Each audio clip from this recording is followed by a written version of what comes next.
we have a very interesting gentleman here today.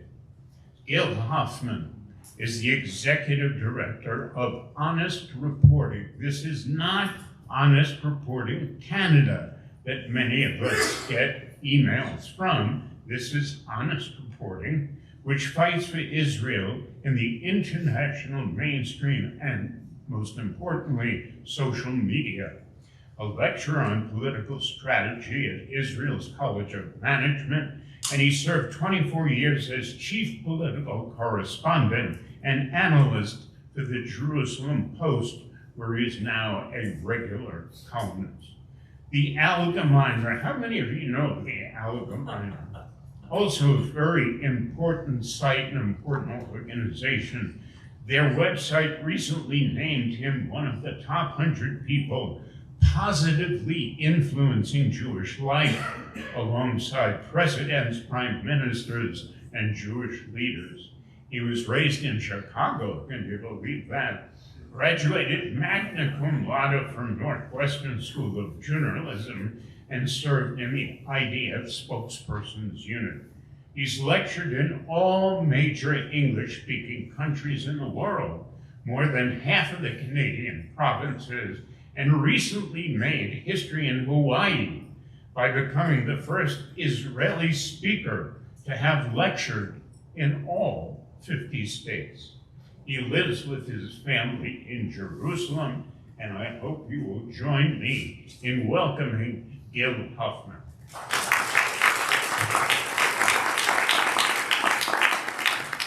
Thank you so much, Mr. Altman, and thank you to all of you for coming.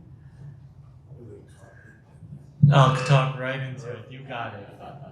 It is a pleasure being here in Aspen for the first time. I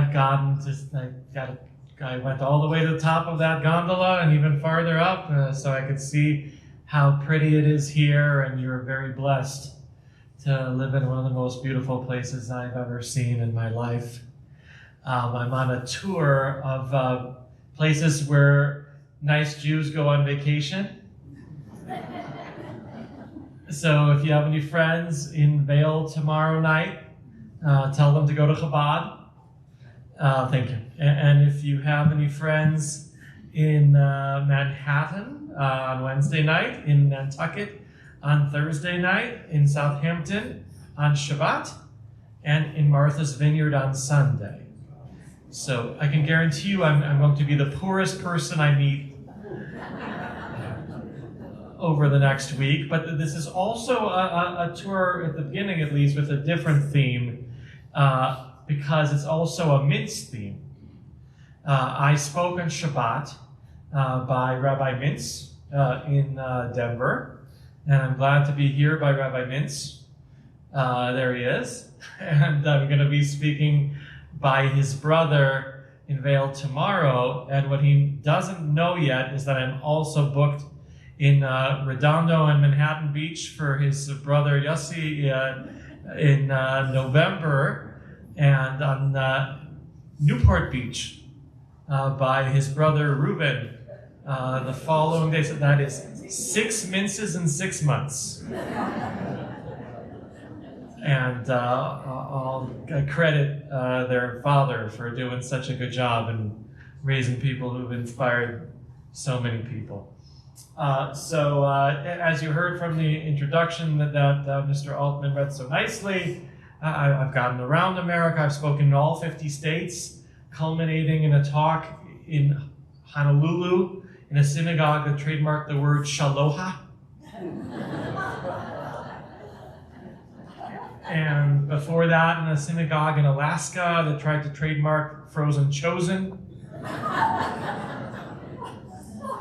And I've always been impressed by how much the people care about the way Israel's seen in the media. Even all those years that I covered politics for the Jerusalem Post, the questions were always, why does Israel have such bad PR? And what can we do about it? And so that's what we're going to be talking about here. First, I'll give you a quick security briefing, but we're going to focus on the media battlefield today, because the world is getting their news from the mainstream and social media, and they're getting it wrong. And especially since October 7th, we've seen how dangerous that can be when they get the information incorrect. We've seen that that leads to people losing their lives unnecessarily. And this needs to be changed. And I'm here to give you hope that it can. But we have to all do our part. Because Israel, since October 7th, has been fighting a 10-front war. Don't let anybody tell you any less. I hear people say 5, 6, 7, 8. No, 10. You've got the 7 military fronts against Iran and its proxies of Hamas in Gaza, Hezbollah in Lebanon, Houthis in Yemen. Israel's been attacked from Iraq and from Syria, in Judea and Samaria, the West Bank, college campuses throughout North America and the world, mainstream media, social media. 1 on 10 is hard.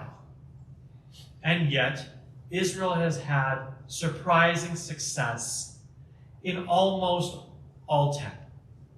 College campuses, maybe not so much. This year, anti-Semitic acts on college campuses went down by 30%, which would be great if it weren't up by 200% the previous year, right? But look, on the military battlefield, it's been incredible that Israel has come so far.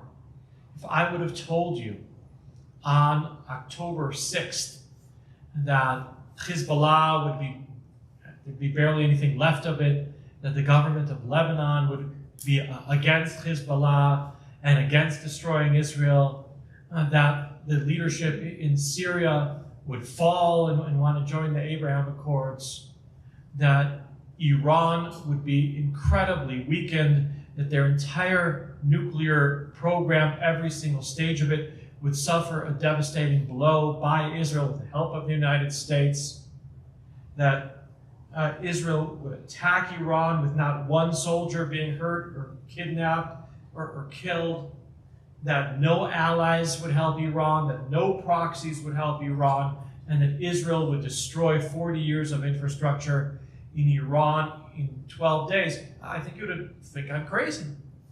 We have to be thankful. We have to have gratitude that Israel has accomplished so much.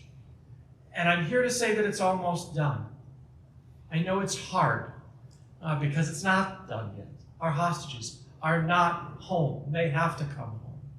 And we're still getting hit hard in the Gaza, our lost soldiers today, and in the media every single day. And it's important to stress, every single day since October 7th, militarily for Israel has gotten easier.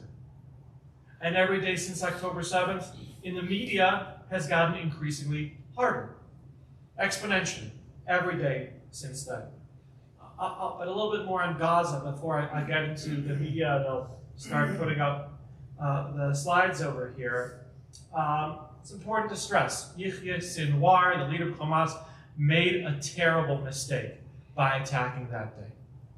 The reason why he attacked on that horrible day was because the Abraham Accords were moving forward full speed ahead, and he wanted to stop that from happening because Gaza would be left behind. Saudi Arabia would make it kosher to have relations with Israel. Israel's Iron Beam missile defense system that takes $3 to shoot down a missile instead of the $1 million of Arrow missile was about to be operational, and because Sinwar wanted to take advantage of the Israeli divisiveness that was happening at the time. But I understand why he did it, but it was still a terrible mistake. He should have waited for Iran to get the bomb, and then for all the proxies to be attacking together. Imagine what would have happened if there would be a day where everything that happened on October 7th happened, along with Israel being attacked from Lebanon, Iraq, Syria, and Iran, and an uprising internally, and college campuses, all on the same day. That's what was supposed to happen. And I don't know if we would have been able to handle it. We weren't ready for such a thing. I met with Netanyahu's national security advisor on October 6th, 2023 at 2 p.m., one-on-one. We went through the different threats that Israel was facing. And the word that he used when he finally got to Hamas was restrained. He said, oh, what they care about is getting more workers coming into Gaza, which the Abraham Accords was supposed to guarantee. He indicated that he thought that Hamas was getting out of the terror business. And boy, was he wrong. I've been to Gaza 4 times. My first time in Gaza was on a program when I was 18 years old between high school and college in Israel, where one of the perks of the program was that for a weekend, they took us to a resort called the Palm Beach Hotel. Long before anyone dreamed of a Riviera in Gaza, there was indeed a hotel there. And I remember thinking how beautiful it was and how much potential there was back then, in 1995. My second time in Gaza was as a journalist. I came there with a group of dovish members of Knesset. They went to meet with Yasser Arafat, and I accompanied them and covered it. And I remember it like it was yesterday, because halfway through they kicked the journalists out in order for Arafat to talk to the politicians alone, and the New York Times lady didn't leave. She tried to pretend she was the daughter of one of the members of Knesset, and as I'm about to leave, I turn around and I see Arafat giving her a big kiss on the forehead. And I remember thinking, I would rather die than get kissed by that man. And I lost a little respect for the New York Times already back then. My third time in Gaza was as a soldier. I served in a combat unit, but I switched to Dover Tzahal, the spokesman's unit of the army, for my reserve duty.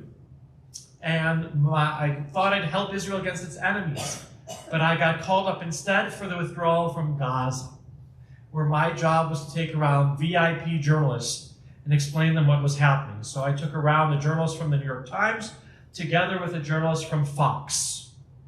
Don't worry, they got along. They were even married, and still are. To this day, opposites attract. But don't try this at home. And I remember how they talked back then about how Gaza could become the Singapore of the Mediterranean. And maybe it could have, until October 7th.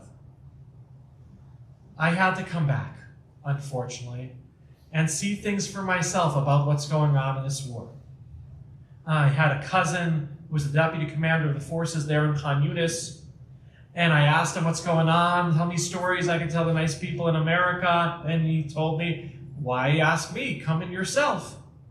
And he said, just get permission from the IDF, which told me, no, you can't come in. And I got all dejected, told my cousin they're not letting me in. And he said, oh, screw them, they won't know.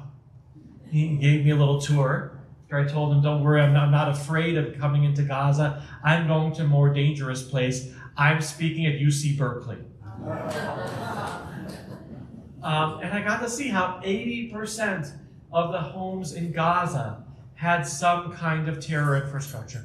80%. 100% of the schools, the hospitals, the playgrounds, and the cemeteries. It takes time to remove all that.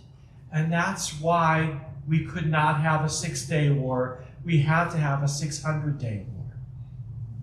Now, how could we have such a long war? If anybody would have said on October 6th that Israel would be allowed by the international community to do this, they would have thought you're crazy. Well, obviously, what happened on October 7th justified Israel doing whatever it could. The world leaders wanted us to eradicate terror so it wouldn't be emboldened by them. The contrast that there was between Israelis fighting each other to the way Israelis initially united was impressive. But I think also one of the reasons why this war has been able to be as long as it has had to be in order to remove 17 years of terror infrastructure from Gaza is because people have been fighting on the media battlefield. Past wars, after 6 days, the world media put pressure on the world leaders to get Israel to end the war prematurely without accomplishing anything. This war, they didn't get away with it because the world media have constantly been questioned, and rightly so. And because ordinary people who care about Israel are fighting on social media as well. So let's see what we have in this room.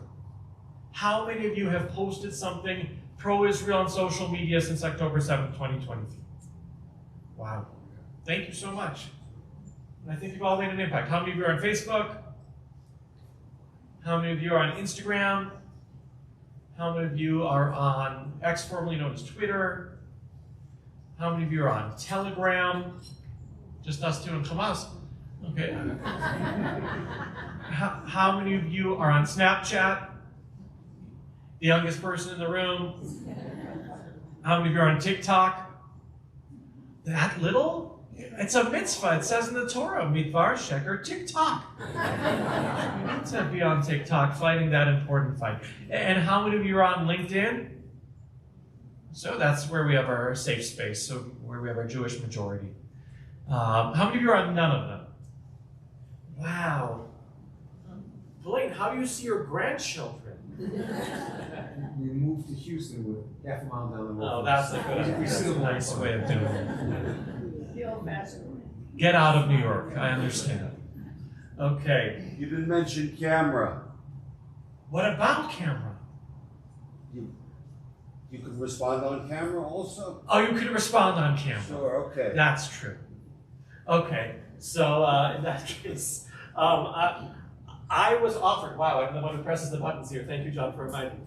I enjoyed my job that I had for 24 years covering politics. I had a front row seat to watch the action as it happened in the Knesset. I got to interview a lot of Israeli prime ministers and presidents, and I wasn't paid very much, but I could have done it forever until I and I was doing a lot of speaking on the side, you know. This is me on BBC fighting for Israel, on CNN as the embassy was being opened, and yet I realized that what people are really caring about is the way Israel's portrayed in the media. And so I knew all along about honest reporting, which was founded back in 2001 during the Second Intifada, when there was this headline and picture in the New York Times that said that this bloody boy who was harmed by this menacing-looking soldier was a Palestinian near the Al-Aqsa Mosque and the Temple Mount. Until his father saw the picture and said, "That's my son. His name is Tuvia. He's Jewish. And the soldier who saved his life is Druze." And it didn't happen in the Temple Mount, where there is no gas station, as you see in the picture. And so they got everything wrong. And that led to the Honest Reporting being founded as an email group. So even though it was founded, though, 25 years ago, I think it was really founded for October 7th. Because we decided, when I took over 3 years ago, along with my CEO, Jackie Alexander, you'll see in this video, to make it a lot more aggressive and a lot more educational, a lot more focused on social media and young people. How do I make it go? I press it again? No.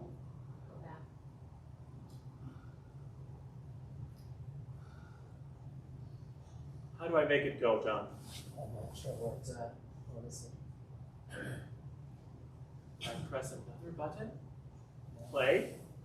Play. No. Doesn't look like it's on there. Because that one worked.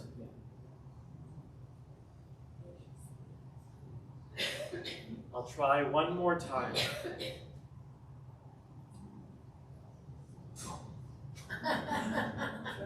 Yeah, it's not even showing there's a video on there. Okay.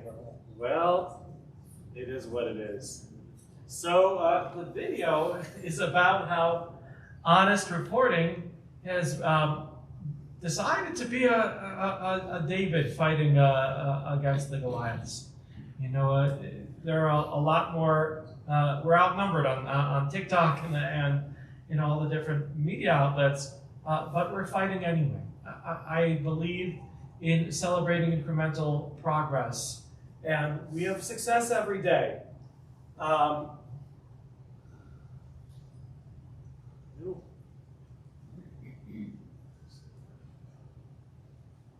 Is there a way to, if you click on it, if you click on the play button from there,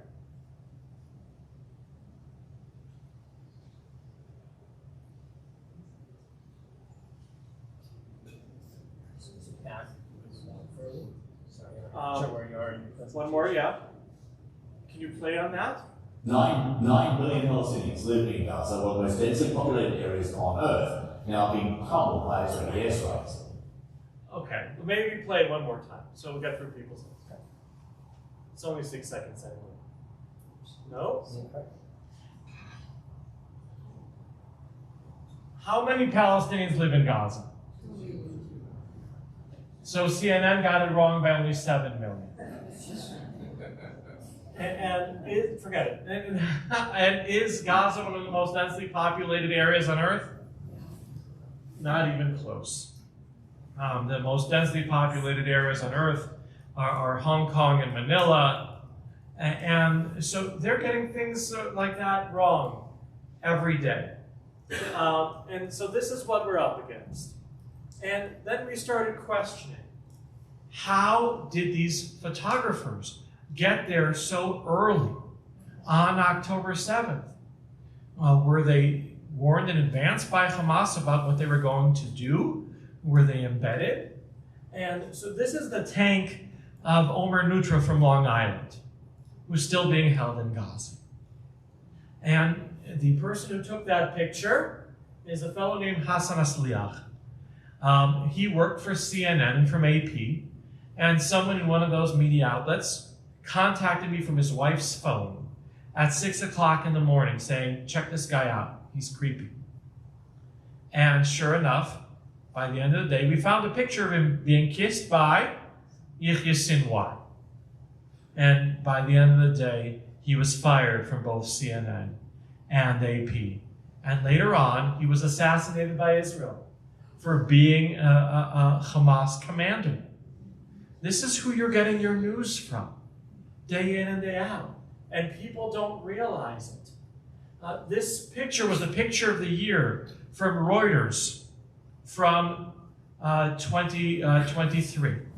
And it's a picture of the driver of that tank being dragged out by an angry mob. The person who took it is a man named Abu Mustafa, who on October 7th went on Instagram Live and told the people of Gaza, you gotta come in. I'm here in a settlement called Sderot. I've been here since early in the morning.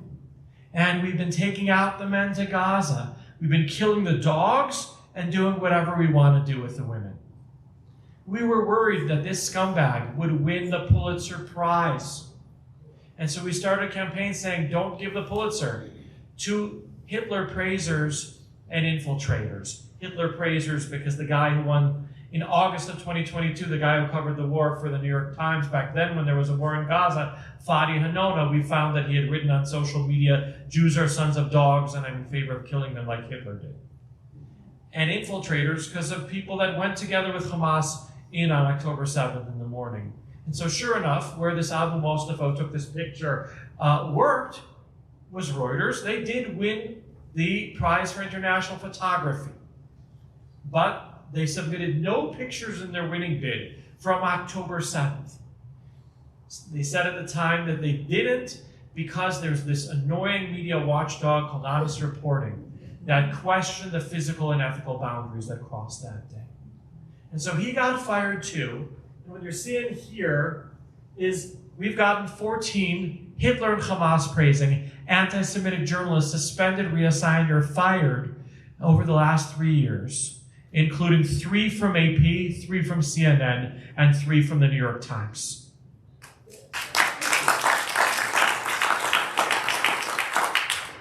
You know, but that's mainstream media. But the young people don't get their news from mainstream media anymore. And that's why we decided we have to be focusing on social media. And where do the young people get their information, like it or not?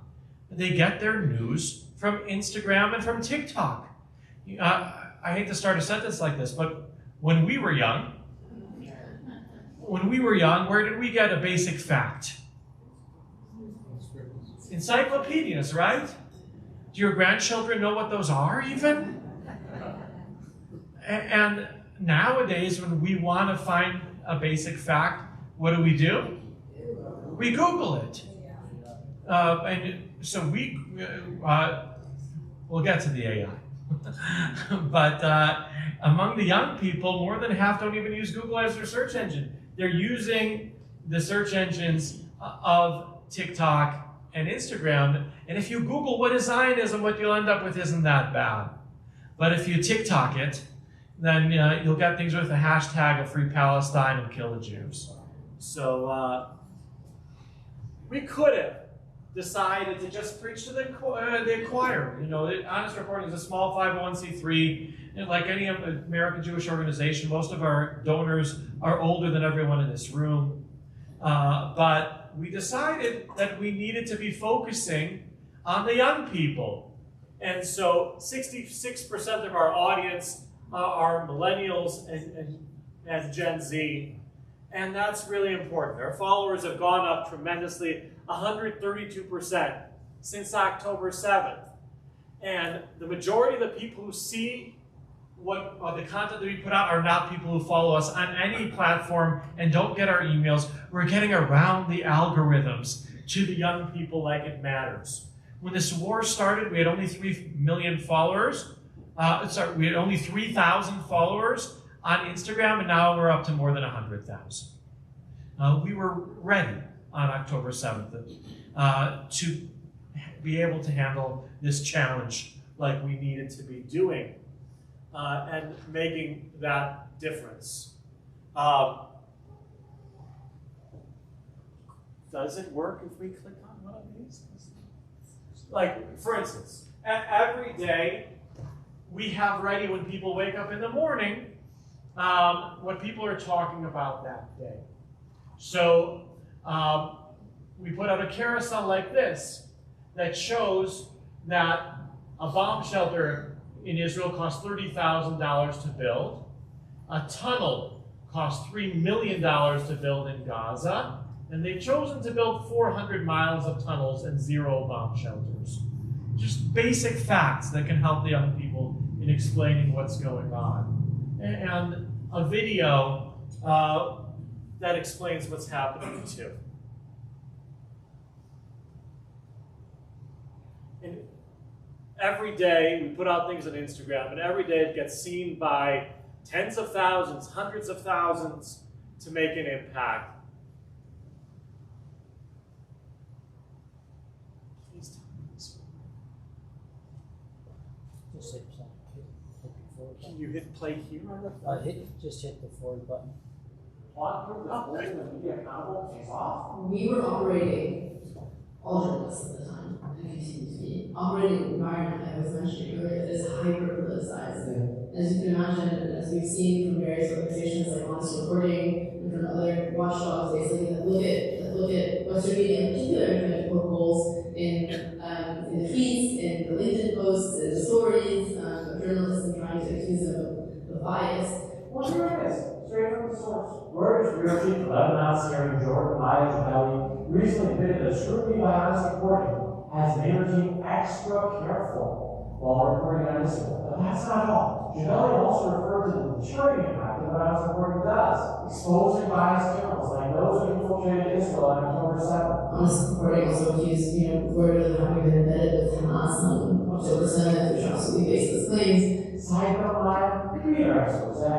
We didn't say we were embedded, we just asked important questions, which is what Reuters should have done. But thanks for giving the following validation of our efforts to correct an unbalanced media field. We're operating in an environment where everybody's trying to find bias in everyone's stories. And the ones on the ground, the person on the ground, are doing their absolute best and working their absolute hardest to find the best way to tell the story. And what that means, it doesn't mean just finding the right words. That means going out and finding the right interviews and making sure that you're balanced and the people that you interview in your perspective on the story, the way you're approaching a story, in your headline, what you're writing, every word that you use, and how high you mention the death tolls versus how low you mention the death tolls in the story. This is how people are reading the news now. And I think, in a way, it's a good thing. Because people are actually scrutinizing and looking for quality news. Civelli is currently responsible for the coverage of the escalated conflict in Israel and Israel. And the wires for which she works for delivers consistent whatever's over. So her words about the impact of media watchdogs and honest reporting show that unveiling the truth matters. We're holding them accountable, and they know it. And we make sure to maintain the standards that journalists don't seem to keep unless they know they're being watched. So there's a debate. Can you change the media? Can you get them to worry a little bit, read their story again before they send it in? We're still deciding.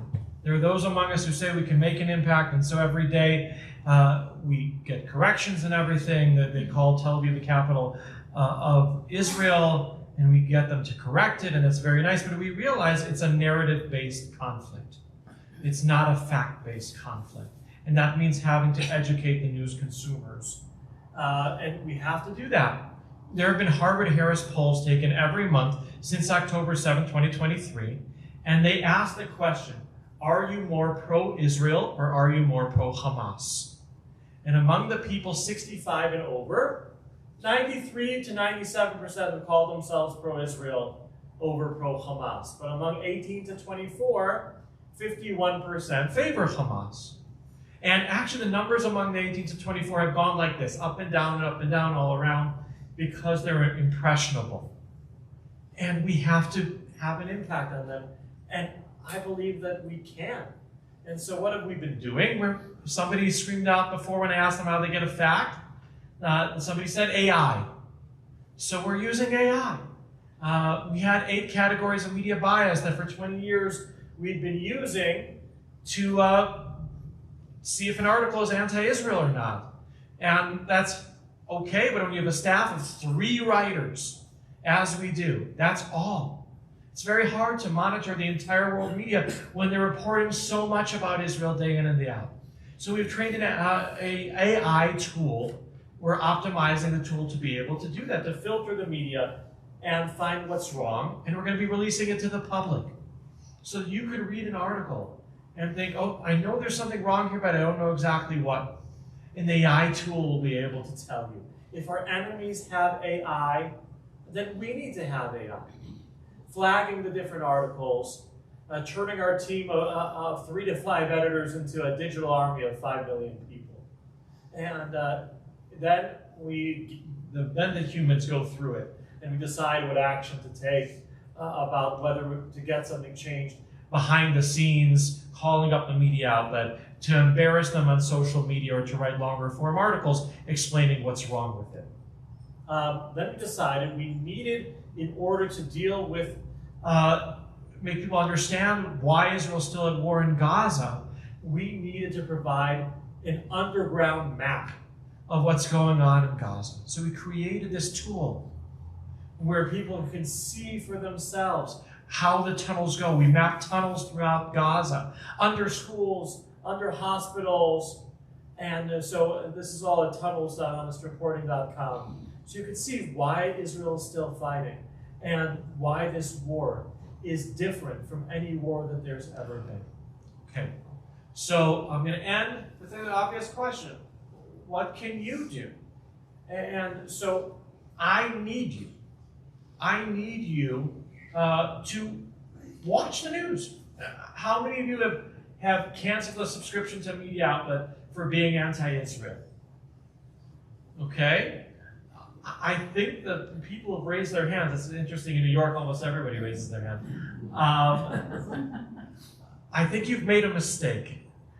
I understand why you wanted to deprive the New York Times of your $150 or what other media outlets, LA Times or whatever, but I need you as the most pro-Israel, educated pro-Israel news consumers to be reading. And when you get something wrong, then you can make an impact. Oh, I see. It says don't cancel subscriptions, gives away my joke.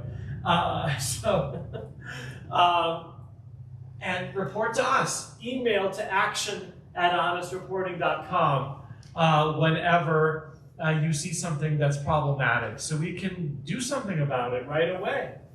If you're on social media, please share our content. And if you're not so strong in social media, then send things to us so we can do it. Don't just, I would love it if you would all subscribe subscribe at honestreporting.com, but I'd care a little bit more if you subscribe your children and grandchildren without asking their permission. And if you can, help us at all. I know that you help a lot of pro-Israel organizations that all happen to be speaking here in the next month ahead at the JCC here in Aspen. But if you could help us out too, it would really be appreciated. We're a very small organization of only $3 million budget an entire year, and look how much we're accomplishing day in and day out. Imagine how much more we could be accomplishing if we were just a little bigger. So that's why there's a QR code up there on the screen and on the flyers and on my business card that I'd be glad to give you. But my last advice is to just be a mensch. Because if you're a good person, then people will trust you as a source of information. And before you know it, your friends of your friends and your likers of your likers and your followers of your followers are all learning a lot about Israel. And they'll see that better days are coming. The war in Gaza is going to be ending over the next 2 weeks. They're finalizing the last details about where the Israeli soldiers are going to be and how the food is going to come in. And then it's over. And then the hostages are going to be coming home. The economic boom will follow. The tourists are going to be coming back. You should be coming back too. There are better days ahead for Israel. But for there to be better days ahead for American Jews too, there needs to be more honest reporting. Because the war, once it's over in Israel, things get better immediately. Here it's going to take longer. And for that, we need to keep on doing our best to win the fight on the media battlefield too. Thank you very much.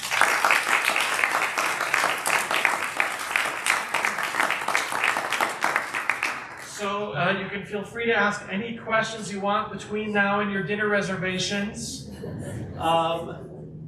John, are you going to be going around with it? Or how are we going to? Yeah, we can pass it around if we need to. Yeah.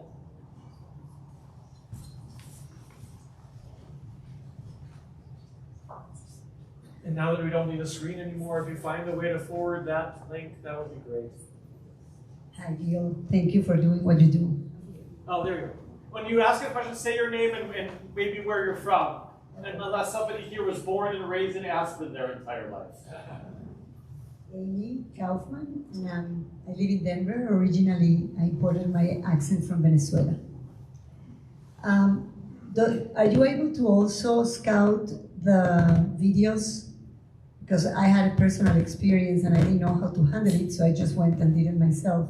Because I speak Spanish, I was interviewed a few times by the local Hispanic news channel as a citizen, not representing anybody, but they did a horrible job where they, in the encampments at the moment, they allowed someone to say that there were lots of groups with lots of Jews in the encampments, when there was one group with like 3 Jews among hundreds of non-Jews. So I called him and I said, don't you verify the news? And he said, we can't. And I said, well, let me educate you. But that was the last time I got invited. So Amy's question is, do we monitor the news on video as well? Absolutely. From around the world, CNN, BBC, even Fox makes mistakes. about Israel day in and day out, and we're getting corrections all the time. In Spanish, right now, not so much, but we're only focusing in English. I actually was supposed to have a team of Spanish interns this summer, but the war led to them not coming. I spoke in Panama a couple months ago, and I got interns from Panama to come, but they didn't come. So Spanish, we still have more to go. We're still small, and we're overwhelmed by the anti-Israel coverage in English. Yes, sir. Well, thank you for bringing the young person who's on Snapchat. Thank you. Steve Castor from Hollywood, Florida. What specific newspapers and television stations in this country, America, do you think are the most guilty of dishonest reporting? So Steve is asking, who's the worst? You want to know who the best is? That's easier. None of them. I don't recommend getting your news on Israel from any American media outlet. In fact, I think it's actually a little anachronistic because, we used to be able to, we got our news from around the world from whatever paper we got at home. That's the way it was. But nowadays, I don't understand why anyone would get their news about Israel from any American media outlet any more than I, as a Chicago sports fan living in Israel, would get my news about the Cubs or the Bears from Yediot Achronot. So no, I can't with my conscience recommend any American media outlet. You should get your news from the Jerusalem Post and the Times of Israel about Israel. And get your sports and weather from your local media outlets over here and hope they'll be right about the weather. But Steve's question was about who the worst is. And it's the British media have been really, really bad. The BBC had to apologize twice in one day. They had a report which for the first time in their 150-year history apologized twice in one day. And then they had a report where they said that Israel had gone, IDF soldiers had gone into hospitals in Gaza to target Arabic speakers and medical personnel, meaning everybody in the hospital. And then an hour later they went on, they said, we're sorry, the soldiers went in with soldiers who are Arabic speakers and medical personnel to minimize harm in the hospital when they were arresting wanted terrorists. And they said this goes beneath our normal editorial standards, they said in their apology. Then later on that day, they reported that 10,000 Jews had attended a pro-Israel rally in Washington, which was true. There were 10,000 Jews there. But there were also 290,000 other Jews there, including probably many people in this room who were at that big initial rally for Israel in Washington. So we just had the BBC choose to continue broadcasting as a rocker started singing "Death to the IDF." And the person in charge of whether to air it or not happened to be at the concert and could have done something about it. And so when there were calls to fire Tim Davie, the head of the BBC News Division, over this, we decided to give the people who make the decision a little bit more evidence. And we wrote the top 10 reasons to fire this guy. Now, I'm putting them first, though Al Jazeera is off the scale, of course, because Al Jazeera is Qatari state media, and yet people don't realize it. If you're watching Putin's propaganda channel, RT, then you know you're getting Putin news. And if you're watching the Chinese channel, CNTV, if you're watching Iranian press TV, they have a 24-hour news channel, then you know about it. But people, your grandchildren might watch Al Jazeera and not realize that they're getting Qatari propaganda. And so I got my alma mater, Northwestern, to have to break their agreement with Al Jazeera because they would be found liable for cooperating with terror. They're still cooperating with Qatar. But at least that was an important step. And so they are the worst of the worst. Among American media, I'm still going to blame the New York Times. Or the Information Guild. There's a group, called Yes, sir. What's your name? Leah Soibel. In Israel, she's the director of Fuente Latina Jerusalem. Yeah, we cooperate with Fuente Latina. Leah's great, that group Sure. is great, and I sponsored that group. Great, please do. And did work with Honest Reporting in Chicago. Good. 25 years ago. Well, wonderful. But I was also on the board of a group called Camera. Sure, so Camera also continues to exist. Truth, you guys have done a better job than Camera, in my opinion. That's very kind of you. You know, Camera is an organization that does a lot of different things. God bless them. They do a lot of things on campus, just like Hill and Chabad do. They put in a lot of emphasis right now in Arabic media, which is important, like Palestine Media Watch and Memory do. They overlap with us when it comes to the monitoring the media in English-speaking media, but their focus continues to be on writing letters to the editor. And that is important.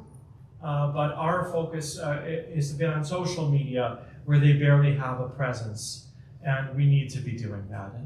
But if you contribute to Camera, God bless you, please continue to.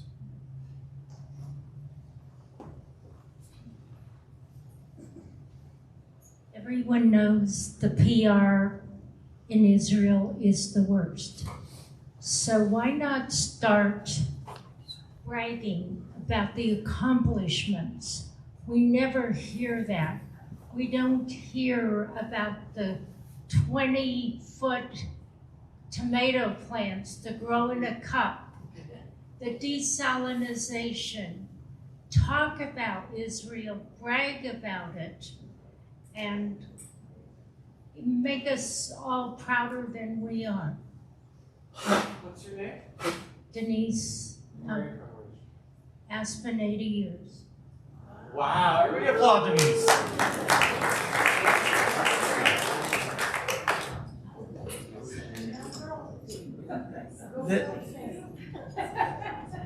There used to be an organization called Israel 21C, and it was lovely.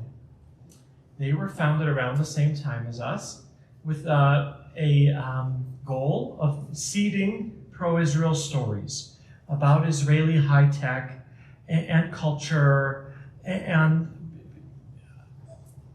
the beautiful beaches and all that good stuff. And they went belly up 2 months ago.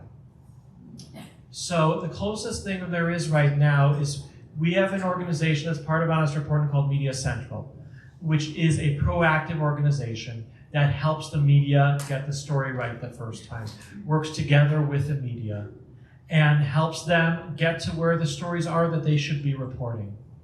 And they resulted recently in a story about a hostage family that won an Emmy.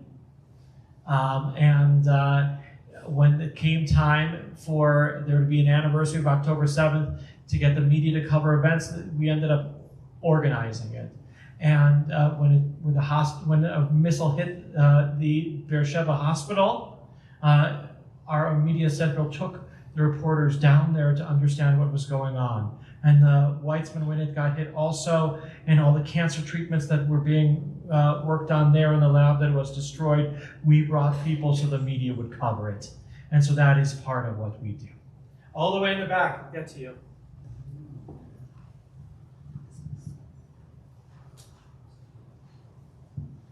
Well, my name is Graciela, I'm from Argentina, and thank you for what you do. My question, it's probably not so relevant because we're talking about the US and English media, but I just arrived from Europe and I watch the local channels, and I dare to say it's worse than here. So do you have satellites, people who do what you do, that you're aware of, in all those countries that are becoming so used to see a very big Muslim population, and they are not very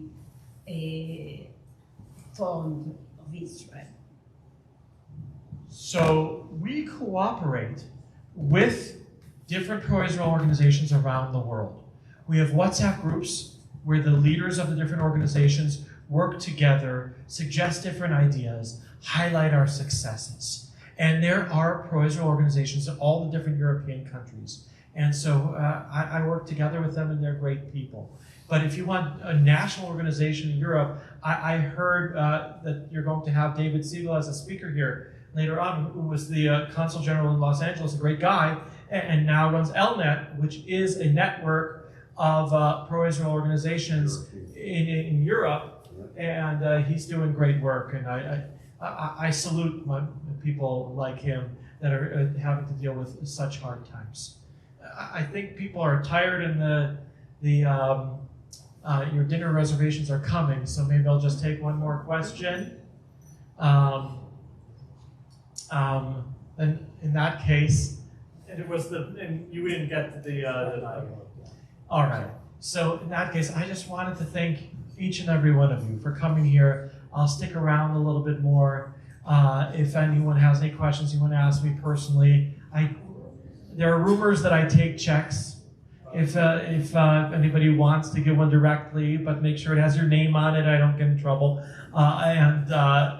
But any help you can do to help us for the future, to help Israel win the media battlefield is much appreciated.